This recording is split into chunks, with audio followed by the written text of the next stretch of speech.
রাধে রাধে বন্ধুরা। আজকে হচ্ছে পুত্রদা একাদশী। ধরো আমরা একাদশী করি, তোমরা সবাই একাদশী করো। একাদশী করা খুব ভালো। ভগবানের নামে একাদশী করলে কোনো অসুবিধা হয় না, কোনো কষ্টও হয় না। যাই হোক, আজকে একাদশী। আমাদের দাদাভাই মারা গেছে, তোমরা তো জানোই। এই 6 মাস 6 মাস আমি একাদশী করছি। 6 মাস এখনও পূর্ণ হয়নি। যাই হোক, একাদশী করছি। এর আগেও আমরা করেছি। আমার শ্বশুর শাশুড়ি যখন বেঁচে ছিল, তোমাদের দাদাভাইয়ের আমি একসাথেই করেছি। তারপরে খুব ইচ্ছা ছিল একাদশী করব দুজনে। কারণ আর স্বামী স্ত্রী যদি বেঁচে থাকে, দুজনের মধ্যে যদি দুজনে বেঁচে থাকে, তাহলে কিন্তু একাদশী একজন করতে পারে না। ঠিক আছে? করলে একাদশী দুজনেই করতে হয়।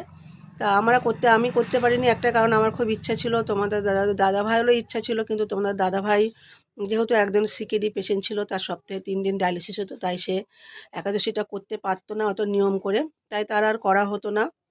যাই হোক, সবই তো ভগবানের ইচ্ছা। আমি চাইলেই তো আর হবে না। ভগবান যেটা চাইবে সেটাই।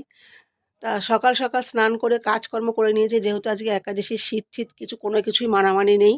সে সকালবেলা উঠেই দেখো সমস্ত কাজকর্ম একদম করে নিয়েছি। যেহেতু দেখো আমরা ভগবানের তো আর ভোগ লাগাই না, সেইভাবে ভগবানের কাজ আমরা করতে পারি না এখনো পর্যন্ত। যাই হোক, তবু যতটা চেষ্টা করি একদম ধুয়ে মেজে বটিটা পর্যন্ত আমরা ধুয়ে মেজে নিয়ে আসি। তা যাই হোক, সকালবেলা ঘুম থেকে উঠে আর আমরা কি একাদশীতে কি খাই তোমাদের সাথে অবশ্যই শেয়ার করব। এই দেখো, সাবু সকালবেলা উঠে বড়দানার সাবু ভিজিয়ে রেখে দিয়েছি।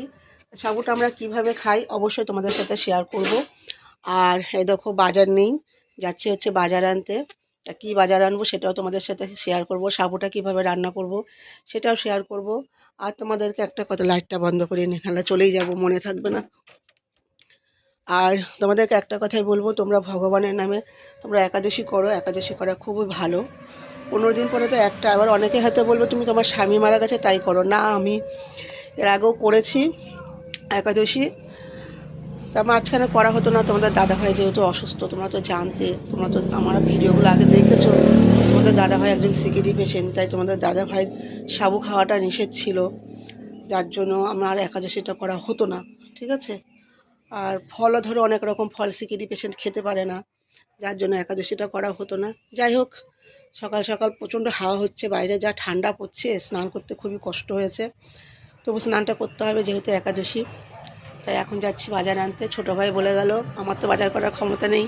ছোটো ভাই যাওয়ার সময় বলে গেল যে দিদি যা যা লাগবে একাদশী বাজার কাজকর্ম করে স্নান করে বাজারে চলে নিয়ে আয়। তা যাবো এখন, গিয়ে নিয়ে এসে তারপরে রান্না করব।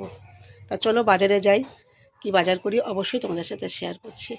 তা ততক্ষণে তোমরা সবাই খুব ভালো থেকো, সাবধানে থেকো, সুস্থ থেকো, এই কামনাই করি।